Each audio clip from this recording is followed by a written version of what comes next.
கிறிஸ்தவ சமயத்தில் எப்படி ஒரு சாங் ஃபேமஸ் ஆகுதுன்னு யோசித்து பார்த்தா கொஞ்சம் மனசு கஷ்டமாக தான் இருக்குது. நிறைய நேரத்தில் அது டியூன்னால தான் ஃபேமஸ் ஆகுதுன்னு நான் நினைக்கிறேன், இந்த மியூசிக்காக. இப்போலாம் நிறைய சர்ச் சர்வீஸில் ரொம்ப முக்கியமான ஊழியமே இந்த மைக் சிஸ்டம் தான்ற மாதிரி ஆயிடுச்சு. அந்த எலக்ட்ரிக் இன்ஸ்ட்ருமெண்ட்ஸும் இந்த மிக்சிங்கும் சரியாக இல்லைன்னா வழிபாடே நடக்க முடியாத நிலைமையில் நின்றுட்டோமான்னு கவலையாக இருக்குது. பட் சில நேரத்தில் கிறிஸ்தவ பாட்டு அதோடைய வேர்ட்ஸ்க்காக ஃபேமஸ் ஆகிறதும் உண்டு. அதில் எப்படி சிலர் ரொம்ப உருக்கமாக கடவுள் மேலே அவங்களுக்கு இருக்க அன்பை சொல்கிறாங்க, இல்லை எப்படி ரொம்ப அவங்க கஷ்டப்பட்டதை பற்றி பாட்டாக எழுதியிருக்காங்க, இல்லை எப்படி அவங்க ரொம்ப சந்தோஷப்படுறாங்க கடவுள்ன்ற மாதிரி வாசனங்களை அந்த லிரிக்ஸ் வச்சு ஃபேமஸ் ஆகிறதும் உண்டு. ஆனால் அநேக நேரத்தில் இதை யார் எழுதினாங்க, அவங்களுடைய விசுவாசம் என்ன, அவங்களுடைய கிறிஸ்தவ நம்பிக்கை எப்படிப்பட்டது, அவங்களுடைய சாட்சியான வாழ்க்கை, அதை பற்றி நம்மளுக்கு ரொம்ப தெரிய வரதில்லை, யோசிக்கிறதும் இல்லை. சில நேரத்தில் இது மாதிரி பாட்டு எழுதுகிறவங்க கிறிஸ்தவங்களான்னே நம்ம யோசிக்க வேண்டிய நிலைமையில் வாழ்க்கையை நடத்தி கொண்டு இருப்பாங்க. ஒருத்தர் ரொம்ப வசதியான வாழ்க்கை வாழ்ந்துட்டு ரொம்ப கஷ்டப்படுற மாதிரி பாட்டு எழுதுனா அதில்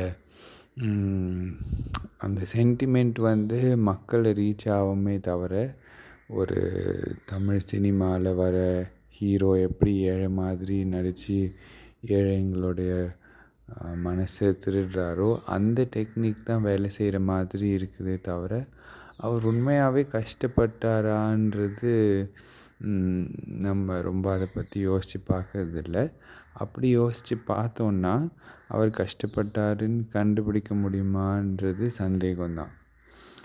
அதனால தான் நான் ரீசெண்டாக இந்த பைபிளில் நிறைய பாட்டு இருக்க புஸ்தகம் சங்கீதம் இல்லையா, அப்போது சங்கீதத்தை பற்றி யோசிக்கும் போது நிறைய சங்கீதம் தாவீது எழுதியிருக்கிறாரு. கடவுள் அவருடைய சங்கீதத்துடைய லிரிக்ஸ் மட்டும் நம்மளுக்கு கொடுத்துட்டு, ஆஹா என்ன பிரமாதமான பாட்டு, என்ன லிரிக்ஸ், இதை நீங்கள் உங்களுடைய சூழ்நிலைக்கு அப்ளை பண்ணிக்கோங்கன்ற மாதிரி மட்டும் விட்டுறாமல் அதோடைய கான்டெக்ஸ்ட்டை பற்றி ரொம்ப டீட்டெயிலாக நமக்கு சொல்லியிருக்காரு. சங்கீதம் 3 ஃபார் எக்ஸாம்பிள், அப்சலோம் தாவீது ராஜாவை துரத்துனப்போ எழுதினது அப்படின்னு அதோடைய கான்டெக்ஸ்ட் கொடுத்துருக்கு.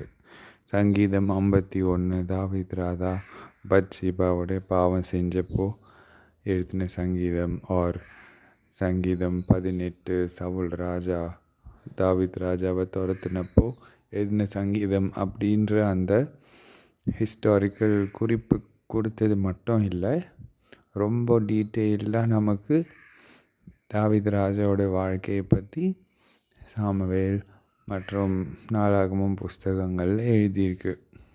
இன்ஃபேக்ட் 3000 வருஷம் முன்னால் வாழ்ந்த எந்த ராஜாவை பற்றியும் இவ்வளோ டீட்டெயில்டாக அவர் கஷ்டப்பட்டது, அவருடைய தவறுகளை பற்றி எழுதியிருக்கான்னு, அவருடைய உணர்ச்சிகளை பற்றி கூட எழுதியிருக்கான்னு நமக்கு தெரியல. அப்போது கடவுள் நம்ம ஒரு பாட்டை எந்த அடிப்படையில் ஏற்றுக்கணும்னு விரும்புகிறாருன்னு நான் யோசித்து பார்க்கும்போது கண்டிப்பாக அது டியூன் பொறுத்தோ அதோடைய மியூசிக் பொறுத்தோ இருக்காது. ஏன்னா சங்கீதம்லாம் எந்த டியூனில் பாடினாங்கன்னு நமக்கு தெரியாது. லிரிக்ஸ் கண்டிப்பாக மியூசிக்கை விட முக்கியம், ஆனால் யார் எழுதுனாங்கன்றதும் முக்கியம்னு நான் நினைக்கிறேன். ஒருத்தருக்கு கடவுள்கிட்ட என்ன மாதிரி உறவு இருக்குது, அவங்களுடைய அனுபவம் என்ன, அவங்க எப்படி அந்த கஷ்டத்தில் ஜெயித்தாங்க, எப்படி சாட்சியை காத்து கொண்டாங்க, அவர் எப்படி கடவுள் அவங்கள மன்னித்து திரும்பி ஏற்றுக்கிட்டாரு, அவங்களுடைய பின்தொடர்ந்த வாழ்க்கை எப்படி வெற்றியாக இருந்துச்சு.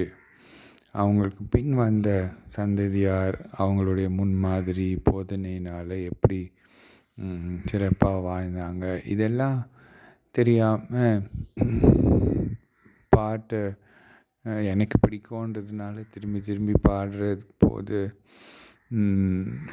அதனால் ஆன்மீக ஈடேற்றம் ஒரு எடிஃபிகேஷன் வரும்ன்றது சந்தேகம்தான். நம்ம ஒருத்தரை தெரிஞ்சு அவங்களுடைய வாழ்க்கையினால் தொடப்படும் போது தான் அவங்களுடைய வார்த்தைகள் நம்மளுடைய வாழ்க்கையை மாற்ற முடியும்னு நான் நினைக்கிறேன். இது பாட்டை பற்றி முக்கியமாக சொன்னாலும் பிரசங்கமும் இப்படி தான். இந்த பிரசங்கியார் யார், அவருடைய வாழ்க்கை என்ன அப்படின்னு தெரியாமல் அவரை வீடியோவில் பார்க்கறது மூலமா மட்டும் நான் அவர் மேலே பிரியமாக இருக்கிறதுனால